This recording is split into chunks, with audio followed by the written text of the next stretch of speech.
vandag by julle te kan wees en vandag met julle te kan gesels.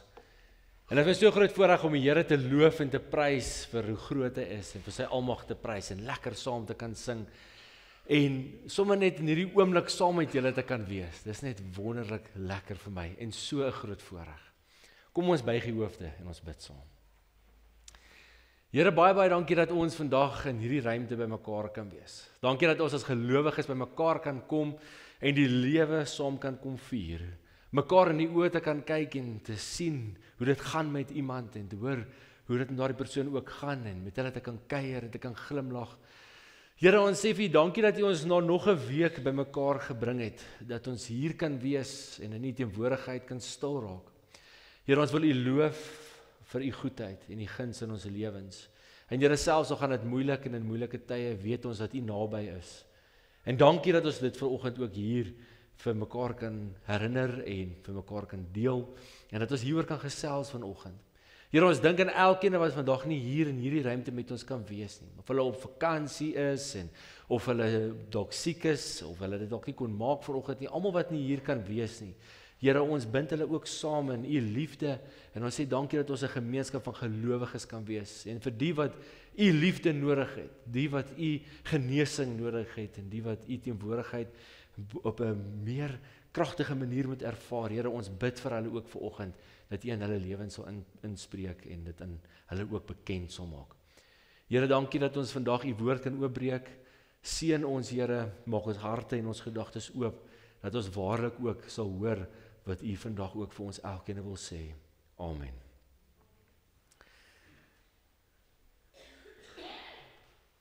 In die Bybel, in Psalm staan daar, ek kyk op na die berge en waarvandaan sal daar vir my hulp kom? My hulp kom van die Here wat die hemel en aarde gemaak het. En vanmôre groet ek julle in die naam van die Vader en die Seun en die Heilige Gees.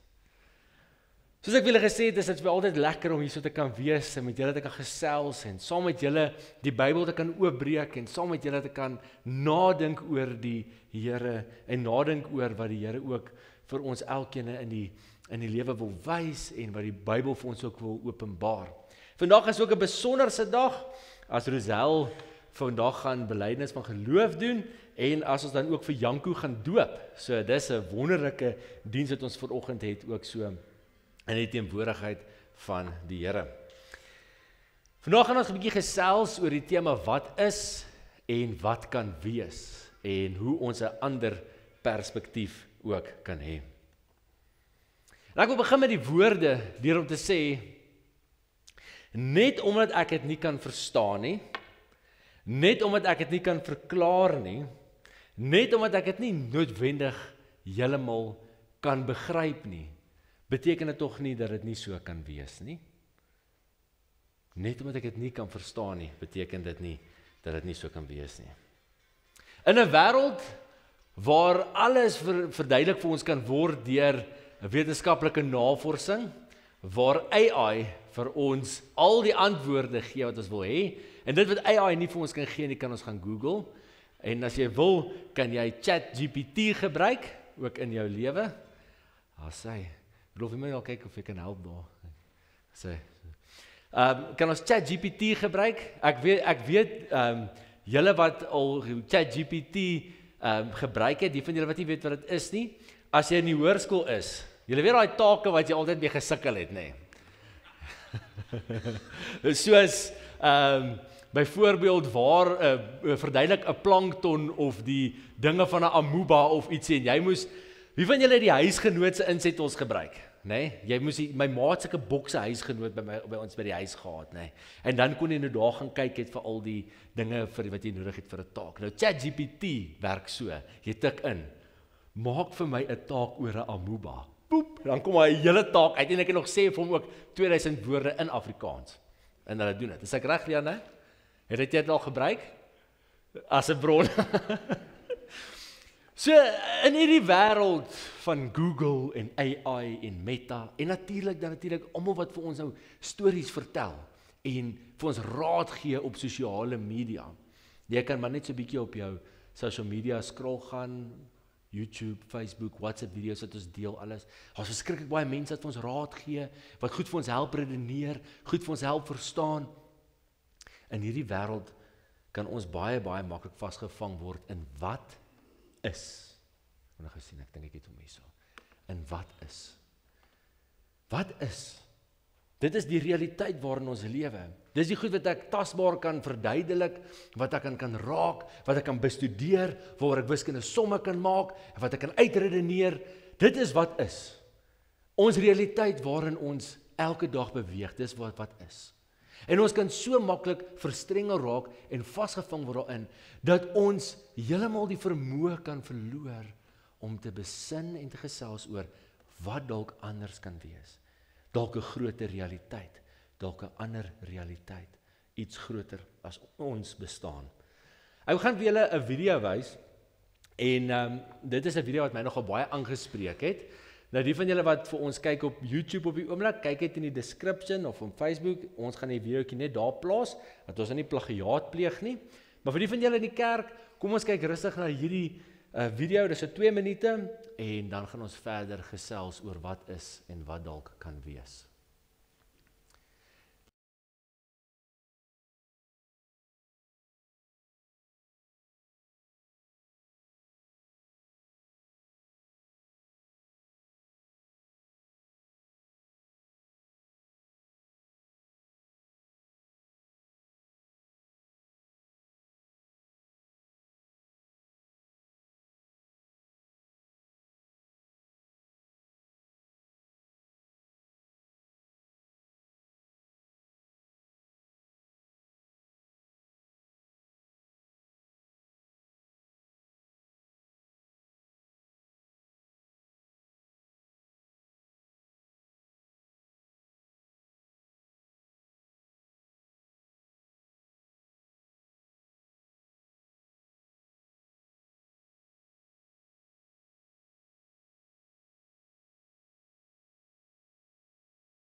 Wat 'n aangrypende video, nê. Waar hierdie 2 babas in die baarmoeder sit en die een baba sê, jy weet daar's 'n lewe na die dood en na die baarmoeder is daar 'n lewe en ek kan nie wag om dit te beleef nie. En die ander een sê, "Glo jy actually in dit? Hoe? Dis nie logies moontlik nie. Hoe gaan ons loop? Ons kan nie ver gaan nie want ons het net hierdie umbilical cord is net so lank. Kan ek glo? Niemand het nog ooit teruggekom na geboorte hiernatoe nie. Dit maak glad nie sin nie." Hierdie babas wat hier in hierdie gedeelte sit waar hulle besin en gesels oor die realiteit. Die een baba wat vasgevang is in wat is. Ek sien die baarmoeder om my, ek het die koord hier om my, en die ander baba wat sê, ek glo, daar is 'n groter bestaan as hierdie bestaan waarin ons nou is. Aangrypende video nou. Wat my meer aangegryp het as die woorde van hierdie video, is hoe ek gevoel het toe ek die video gekyk het. Want jy sien, ek staan klaar aan die ander kant van geboorte, nê.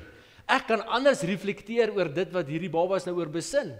Ek wil amper net gaan klop en sê, "Haai julle, so my naam is Bram." Oor 'n paar maande gaan julle heeltemal 'n ander perspektief hê oor hierdie ding wat julle nou oor gesels, nê. Ons kan anders daaroor besin want ons het klaar reeds 'n ander perspektief. Ons staan aan die ander kant van geboorte. Ons het die wêreld gesien soos wat hy is.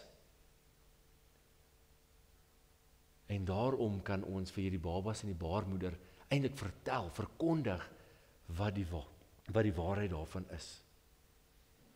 Julle sien net soos hierdie babas in gesprek is oor wat is en wat kan wees, is ons eintlik ook elke dag in hierdie tipe van gesprek. In ons wêreld is daar hierdie spanningsvolle gesprek soms oor wat is die realiteit wat ons vandag voor ons beleef en waarin ons verkeer, teenoor die groter realiteit, die realiteit van die Here, die realiteit van die hemel.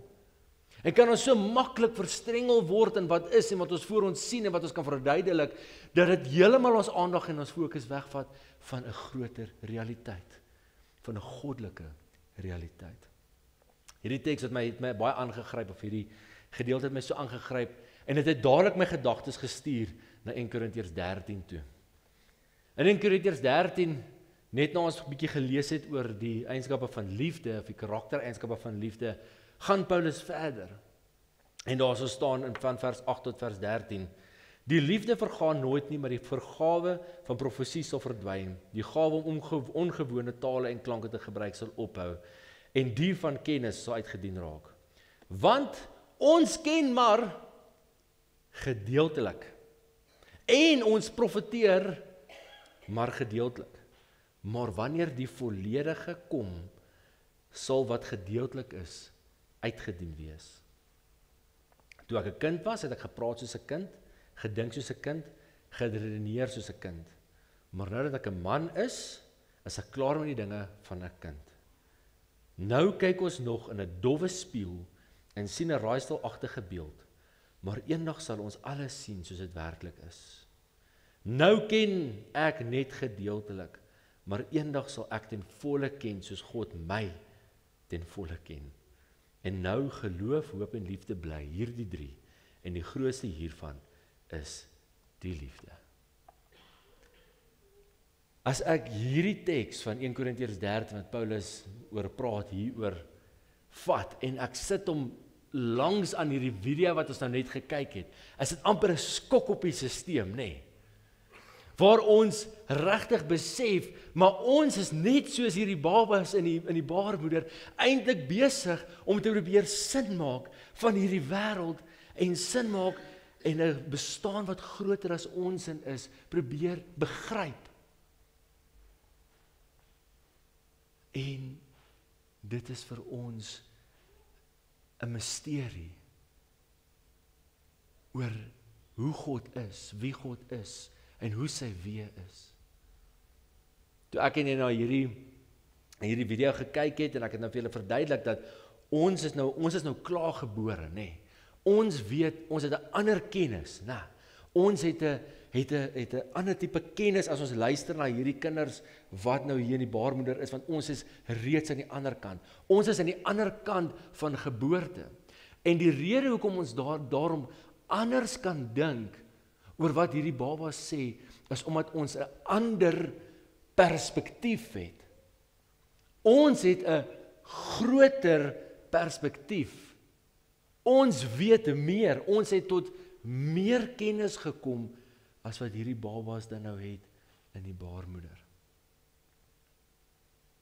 Baie keer in ons lewe gebeur daar dinge wat nie vir ons sin maak nie. God maak sekere deure toe wat ons graag wil oop hê. God maak weer ander deure oop wat ons nie geweet het daar gaan wees nie. Daar is dalk dinge wat in ons lewens gebeur, gebrokenheid wat om ons gebeur. Daar is dalk allerlei klomp verskillende dinge wat om ons gebeur elke dag, en ons besef nie hoekom dit gebeur nie, en ons verstaan nie hoekom dit gebeur nie, en hoe meer ons probeer sin maak daarvan, hoe meer kan ons dit nie begryp nie. En die rede hoekom ons dit nie kan begryp nie, is omdat ons nie 'n goddelike perspektief het nie. Omdat God meer weet as ons. Omdat God groter is as ons. Omdat God meer kennis het as ons, dat hy in die toekoms kan insien, en dat hy in die verlede kan insien, en dat hy hierdie bymekaar kan bring, en dat hy vir ons bestaan, die besluit in ons lewe kan neem, wat ons nie eers weet ons geneem behoort te word nie. Want God is groter as ons bestaan. Hy kyk met 'n ander perspektief. Romeine 11 vers 33 sê, o diepte van die rykdom en wysheid en kennis van God, hoe ondeurgrondelik is sy oordeele, hoe onnaspeurlik is sy weë. Ons hanteer in die lewe wat is. Dis wat ons kan hanteer, dis die realiteit wat ons mee elke dag gekonfronteer is. Maar in geloof kan ons deel wees van dit wat kan wees. Die wete dat daar 'n God is wat groter is as ons realiteit. Dit is die hoop. Die wete dat daar moontlikhede is in ons storie wat groter is as dit wat ons nou vasvang. Dit is ons realiteit. As jy met al jou oplossings antwoorde uitgehardloop het en jy het in 'n muur vasgehardloop en jy weet nie wat volgende kom nie, dan maak jou lewe nie meer vir jou sin nie, want dit wat is sê vir jou hierdie is die einde. En dan kom God en hy sê jou einde is waar ek begin, my kind. As jy dink jy weet baie, ek weet alles.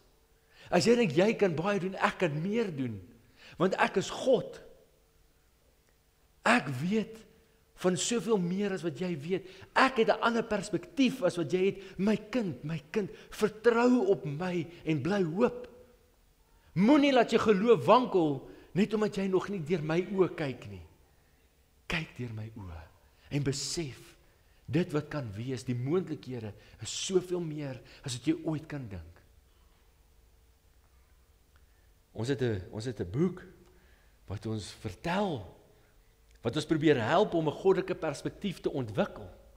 Dit is eintlik nie 'n boek nie, dis 'n biblioteek van boeke, nê. Ons noem dit die Bybel. En as jy die Bybel lees en jy begin by Genesis 1 in die Ou Testament en jy lees die hele Bybel deur tot die laaste hoofstuk in Openbaring, is daar 'n kerntema wat in ons vertel word. En dit is dat daar 'n God is. En dit is dat daai God groter is as wat jy kan verstaan. En dat daai God magtiger is as wat jy ooit kan dink. En dat jy moet vashou in 'n goddelike perspektief, in 'n goddelike wese wat die beste vir jou wil hê, wat naby jou leef, wat betrokke is in jou lewe. Soveel so dat hy sy eie seun gestuur het om vir jou aan die kruis te sterf, dat niks tussen jou en hom kan kom nie. Die hele storie van die Ou Testament praat van 'n God met sy volk. God was altyd naby. Dit het nie sy volk gekeer om deur moeilike tye te gaan nie. Maar hulle was nooit buite die teenwoordigheid en die wil van God nie. En daarin kan ons hoop. En daarin kan ons hoop plaas, want dit is wat God ook vir ons wil hê. Hy wil vir ons sin gee in ons bestaan, of hy neem die gebrokenheid van die lewe en hy skep sin vanuit die chaos van ons bestaan. Hoor mooi die verskil. God vat ons lewe en op 'n ander manier vorm hy ons lewe dat daar sin is vir ons bestaan, dat sy wil gekommunikeer word. Of hy is almagtig genoeg om hierdie gebrokenheid, die chaos wat die lewe vir ons gee, te vat en van daaruit 'n meesterkunswerk te maak, sin te gee in ons bestaan. Romeine 12 vers 2 praat hiervan in die Bybel. Julle moenie aan hierdie sondige wêreld gelyk word nie, maar laat God julle verander deur julle denke te vernuwe. Dan sal julle ook kan onderskei wat die wil van God is, wat vir hom goed en aanneemlik en volmaak is. As ons praat hierso van jy moenie gelyk word aan hierdie sondige wêreld nie, wil ek dit vandag vasvang om te sê, moenie dat hierdie wêreld jou in 'n boksie sit van wat is nie. Moenie net vaskyk in dit wat ons kan leer op Google en AI en boeke en alles nie. Besef dat daar 'n groter realiteit is. En dan praat dit van vers 2 of net bietjie aan, sê dit, laat God julle denke verander. Laat God julle verander deur julle denke te vernuwe. Bedoelende, laat God toe om jou 'n goddelike perspektief te laat ontwikkel, sodat jy kan besef en leef vanuit die plek uit, dat daar 'n wêreld en 'n bestaan is groter as dit, wat ons nou kan begryp. En dat ons daaraan kan vashou. Want wanneer ons daai goddelike perspektief ontwikkel het, dan kan ons lewe uit 'n ander perspektief. En ons kan ander woorde gebruik en ons lewe kan anders ingerig word. Vir Paulus was hierdie duidelik 'n baie belangrike tema om te ontwikkel. As ons kyk, hy het daaroor gepraat in Romeine, ons kyk, hy het daaroor gepraat in Korintiërs. Vir hom was dit duidelik dat dit belangrik is dat ons 'n goddelike perspektief moet ontwikkel in ons lewens. En ek wonder net 'n bietjie saam met julle. Is dit nie dalk miskien omdat Paulus hierdie ongelooflike profound, ek weet nie as die Afrikaanse woord nie, wonderbaarlike ervaring op pad na Damaskus toe met die Here gehad het nie. Ek dink die Paulus het ooit in sy lewe gedink dat iets soos dit met hom kan gebeur nie. Vir die van julle wat nie weet nie, Paulus sy naam was eers Saulus gewees en hy het Christene vervolg. En hy was op pad na Damaskus toe om ook die Christene daar te vervolg en op pad soontoe ontmoet die Here hom. En hy skyn hierdie groot lig op hom. En iets out of this world, iets groter as wat ons bestaan kan verklaar gebeur met hom. En sy lewe draai en hy begin Jesus te volg. Ek wonder of hy nie vanuit daai punt uitwerk en sê, ek het nooit gedink dat hierdie ding kan gebeur nie, maar ek nooi julle om daai perspektief raak te sien nie. Ek weet nie. Wat ek wel weet, is dat dinge nie altyd vir ons sin maak in ons oë nie, maar in die groot raadsplan van God maak dinge meer sin. En ons moet leer om daaraan vas te hou. Alles wat ek nou gesê het, en die worstelings wat ons in die lewe kan hê oor hoekom dinge gebeur soos dit gebeur, hoekom dinge plaasgevind het soos dit het, hoekom hierdie deur toe is en daai deur oop is en ek dalk vir hierdie ding nie, ek dalk op hierdie stadium sonder werk is of wat ook al hierdie dinge al hierdie vrae wat ons het, is goed dat ek ook elke dag mee worstel. En want ek is 'n dominee, ek het die perspektief uit duisende mense se lewens uit en ek kan sien hoe God in duisende mense se lewens werk en ek probeer ook altyd maar sin maak. En dan gaan ek terug na wat Paulus sê, geloof, hoop en liefde. Ek plaas my geloof in die Here dat hy magtig is om hieruit iets te doen. Ek plaas my hoop op hom dat hy uitkoms kan bied waar daar nie uitkomste noodwendig vir ons is nie en dat hy lief is vir my. Die grootste hiervan is die liefde. En deur daai liefde, hy's 'n pa wat lief is vir sy kind, gaan tog nie sy kind leed aandoen nie. Maar hy gaan hom help. Partykeer val ons en kry ons knieë seer. Dan tel ons ouers ons op en hulle versorg ons wonde. Jy val dalk partykeer, maar die Here is daar om jou te help. Wanneer ons 'n goddelike perspektief ontwikkel, begin ons die lewe anders benader. Begin ons ander vrae te vra en anders te redeneer. Ons gebruik goed soos en woorde soos, ek raadpleeg God in my besluite. Here, wys my u wil. Ons begin vra en vir die Here te smeek om vir ons te help in situasies. Here, asseblief, laat hierdie ding tog net in my lewe gebeur. Ons bid en vra vir die Here vir beskerming. Here, ek sien nie al die gevare wat daar in my lewe om my is nie, maar ek bid, Here, dat u my daarteen sal beskerm. Ons vra die Here om ons te help om op hom te vertrou. Here, ek weet nie hoekom hierdie dinge gebeur soos dit gebeur nie, maar help my om rustigheid te kry in u teenwoordigheid, dat ek op u kan vertrou. En dan het ons ook die vermoë om met God te kan worstel. Ons is baie keer versigtig om hierdie met mekaar te deel, maar jy kan nie worstel met iemand wat jy nie in glo bestaan nie, nê? So met God te worstel, is die eerste ding wat jy doen, jy erken dat God bestaan en dat hy almagtig is. En die tweede ding is, dan gaan jy in 'n gesprek met hom in. Iets wat God heeltyd ons uitnooi om te doen en sê, praat met my, wees by my, wees naby by. Kom ons het 'n interaksie met mekaar en jy worstel met die Here en jy sê, Here, maar hoekom? Hoekom vind die goed plaas as dit plaas vind? Hoekom gebeur die dinge soos dit gebeur? Here, ek verstaan nie. help my hierdie ding verstaan. En in hierdie worsteling met die Here, kom dit baie keer dat ons tot 'n verdieping in ons geloof kom, omdat ons meer tyd met die Here spandeer. Dis hoekom ons baie keer nader aan die Here voel, wanneer ons deur moeilike tye gaan, want ons spandeer meer tyd op ons knieë. En wanneer dit goed gaan, dan spandeer ons 'n bietjie minder tyd op ons knieë. Dan voel ons dalk 'n bietjie verder van die Here af. Partykeer is dit nodig vir ons om ook deur moeilike tye te gaan, om te kan ontwikkel as mense, maar ook om ons geloof te kan ontwikkel. Vir my is die wonderlike, dat jy 'n goddelike perspektief in jou lewe kan ontwikkel, wanneer jy die Bybel in jou wêreld inneem, en daar besin en gesels. Kom ons verbeel vir 'n oomblik, ons kon 'n boek stuur na die 2 babas toe, en vir hulle, om hulle te vertel, van hoe die lewe hier buite is. Dink julle daai boek sou baie anders gelyk het, as die Bybel? Wel, ek dink ons sou miskien vir hulle nou kon prentjies teken, en wys, nee, ons het vir hulle prentjies gegee, want ons leef in 'n ander tyd. Maar die inhoud sou anders gewees het. Ons sou hulle vertel het van 'n wêreld groter as wat hulle nou kan sien. Ons sou hulle geleer het hoe hulle behoort te lewe in hierdie nuwe wêreld. Ons sou hulle kon help om voor te berei, sodat hulle die wêreld kan betree. Ons sou vir hulle wysheid kon deel, soos, byvoorbeeld, die lewe is nie altyd maklik nie.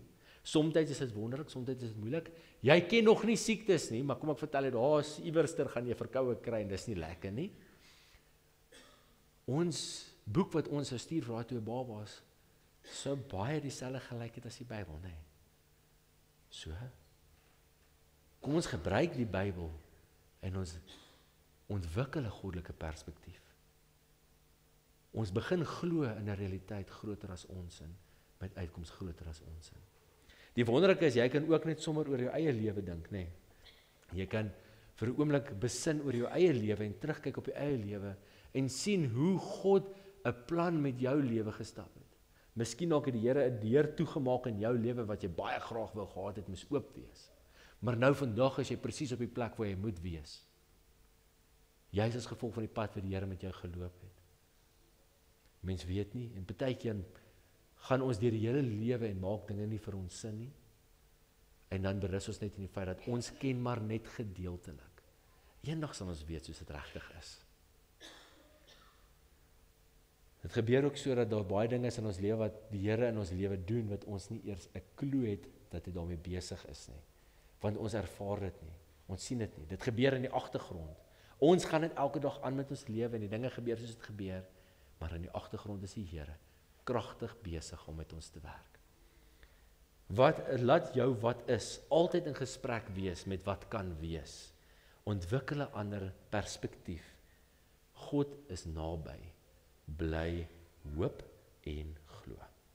Kom ons bid saam. Here, baie dankie dat ons ook vandag net weer kon herinner word dat U naby is. Dat ons weer net onsself kon innooi in 'n gesprek in waar ons kan besin oor 'n realiteit wat groter is as wat ons vandag kan sien. Here, ons wêreld kan ons baie keer so gebind hou, so gebonde hou, so in 'n boks probeer hou oor wat kan wees en wat nie kan wees nie. En ons probeer goed soms op die vreemdste maniere vir onsself verduidelik.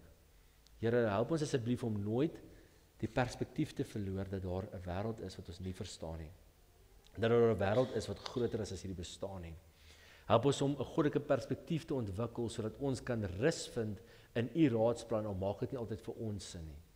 Here, ons bid dat U nabyheid in ons lewens ook so sal wees dat ons U tasbaar kan ervaar.